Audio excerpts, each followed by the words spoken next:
여러분 안녕하십니까? 오늘 또 참으로 좋은 날입니다. 하나님의 기쁨이 여러분의 마음속에 충만하시기 바랍니다. 저는 오늘 여러분과 함께 요한복음 6장 1절로 13절의 말씀을 가지고 성공적인 삶의 5단계라는 제목으로 은혜를 나누고자 합니다. 우리가 우리의 인생을 성공적인 삶으로 이끌어가는 것은 하나님의 뜻입니다. 왜냐하면 우리 하나님께서는 한 번도 실패하신 적이 없었기 때문입니다. 그러므로 하나님의 자녀가 된 우리가 실패하고 시리에 빠져 살아가는 것은 하나님의 뜻이 아닌 것입니다. 하나님의 자녀가 된 우리는 하나님의 영광을 위해 살면서 성공적인 삶을 살아 거룩하신 아버지의 영광을 나타내야 하는 것입니다.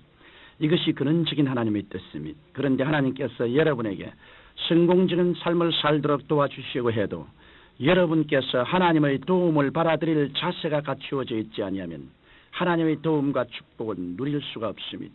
요한복음 6장에 보면 주님께서는 성공적인 삶을 위해 밟아야 할 5단계를 말씀하셨는데 오늘은 이에 대해 살펴보고 우리의 삶도 성공적이 되도록 하고자 합니다. 첫째로 성공적인 삶을 위해서는 성취 동기를 크게 가져야 합니다. 예수님께서는 제자들에게 남자만 5,000명 넘는 수많은 군주에게 먹을 것을 주라고 말씀하셨습니다.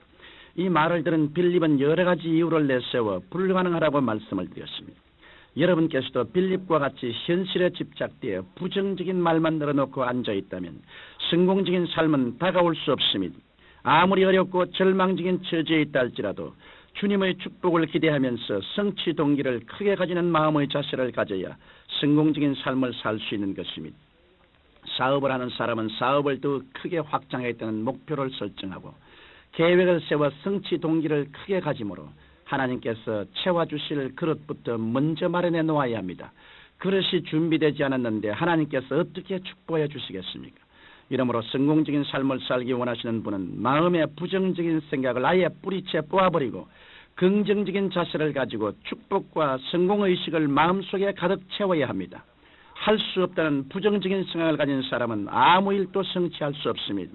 그러나 성공과 축복만을 생각하고 끊임없이 그것을 입으로 시인하며 어떠한 역경에 부딪힐지라도 길이 있다고 생각하고 그 길을 모색하는 사람은 주님께서 반드시 도와주십니다.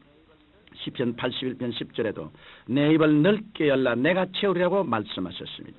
성취 동기를 크게 가지고 입을 넓게 벌리기만 하면 채우는 것은 주님께서 책임지신다는 말씀입니다. 그러므로 여러분께서 더욱 더 큰 믿음을 갖고 인간의 생각을 초월하여 가정생활과 사업과 건강 등 인생 전반의 문제에 대해 성취 동기를 크게 가지시게 되시기를 바랍니다. 둘째로 성공적인 삶을 살려면 가장 작은 일부터 시작해야 합니다.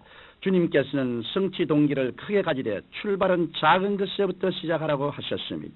광야에서 수만 명의 무리를 먹여야 했을 때 주님께서는 제자들에게 그들을 먹이라고 하신 뒤 너희 가운데 가진 것이 있느냐고 물으셨습니다.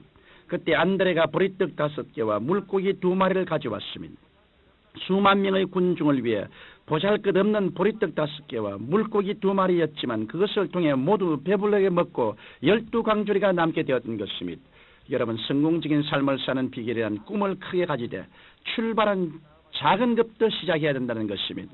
사업하는 사람들 중에 성취 동기만을 크게 가지고 현실은 무시한 채 큰 빚을 내어 일을 크게 벌려놓았다가 일이 잘 안 되어 빚더미에 올라앉고 망하는 경우가 얼마나 있는지 모릅니다. 그러므로 성공적인 삶을 살려면 지금 땅에 발을 딛고 있는 현실에서부터 시작해야 합니다.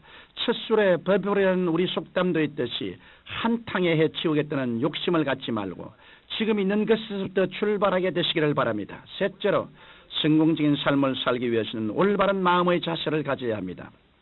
여러분 성공적인 삶을 살기 위해서는 먼저 자기가 가지고 있는 것을 예수님의 손에 옮겨 놓아야 하는 것입니다. 왜냐하면 어차피 기적은 예수님의 손에 의해서 이루어지기 때문인 것입니다. 제자들이 변변치 않은 보리떡 5개와 물고기 2마리를 가지고 와서 예수님의 손에 얹어 놓았습니다. 예수님의 손에 얹어 놓고 큰 기적을 기대한다는 것은 탐욕이 아닌 것입니다. 야고보서 4장 3절에는 너희가 얻지 못하면 구하지 아니하며 구하여도 받지 못하면 정욕으로 쓰려고 잘못 구함이라고 말씀하셨습니다. 우리가 육신의 정욕과 안목의 정욕과 이생의 자랑으로 나의 쾌락만을 위해 구한다면 이것은 정욕일 것입니다. 그러나 예수 그리스도의 영광을 나타내고 알고 그의 능력의 위대함을 전하기 위해 구하는 것은 지극히 정상적인 일입니다. 그러므로 우리가 무엇을 구할 때 예수님의 영광과 사랑과 권능을 나타냄을 목표로 삼아야 하는 것입니다. 이와 같이 여러분께서 성공적인 삶을 살기 원하신다면 주님 앞에서 탐심을 버리고 여러분이 갖고 계신 것을 주님의 손에 이탁하십시오. 그러할 때 주님께서 축복하셔서 여러분은 가히 상상치도 못할 기적을 체험하게 될 것입니다. 넷째로 성공적인 삶을 살려면 부지런히 실천해야 합니다. 예수님의 제자들이 예수님께서 축복하신 떡과 물고기를 무리들에게 떼어주기 시작했습니다. 이것은 인간이 할 일은 인간이 해야 됨을 뜻하는 것입니다. 또한 제자들도 몹시 배가 고팠지만 무리들에게 먼저 떡과 물고기를 나누어 준 것은 우리가 주님께 축복을 받았을 때 먼저 가난한 이웃을 생각하고 그 이웃에게 나누어 줄 것을 일깨워 주시기 위함인 것입니다. 여러분, 우리가 주님으로부터 축복을 기대할 때 일확천금을 꿈꾸며 자기의 이익만을 생각하지 말고 다른 사람의 이익도 생각해야 합니다. 그래야 할 때 주님께서 축복해 주셔서 타인뿐만 아니라 자기에게도 모두 유익된 축복을 안겨주시는 것입니다. 옷을 만들어 파는 사람이 다른 사람의 형편을 생각하지 않고 자기의 이익만을 생각하여 날림으로 옷을 만들어 판다면 그 제품은 멀지 않아 불량품으로 낙인이 찍혀 결국 망하고 말 것입니다. 그러나 타인을 위하는 마음을 가지고 좋은 제품을 만들어 판다면 앞을 다투어 그 제품을 찾을 것이며 이렇게 되면 남에게도 유익과 기쁨을 주고 자신에게도 많은 이익이 돌아오게 되는 것입니다.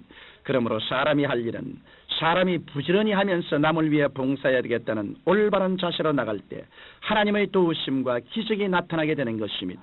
다섯째로 성공적인 삶을 살려면 낭비를 하지 말아야 합니다. 예수님께서는 오병이어로 수만 명을 먹이고 남은 부스러기를 모으게 하셔서 12바구니를 모았습니다. 주님은 낭비하는 것을 좋아하시지 않으십니다. 하나님께서 주신 자원을 낭비하는 것은 하나님께서 기뻐하실 일이 아닙니다. 풍족할 때 낭비하는 사람은 멀지 않아 가난에 울게 될 것입니다. 주님께서는 낭비하는 생활에 축복해 주시지 않을 뿐 아니라 이미 주신 축복까지 거두어 가십니다. 그러므로 우리의 생활이 풍요로워지고 넉넉해질수록 더 전략하고 검소한 생활을 하는 것이 바로 성공적인 삶을 영위하는 지혜로운 길입니다. 주님께서는 우리가 풍성하기를 원하시지만 낭비하는 것을 싫어하시므로 낭비하지 않는 생활을 해야 합니다.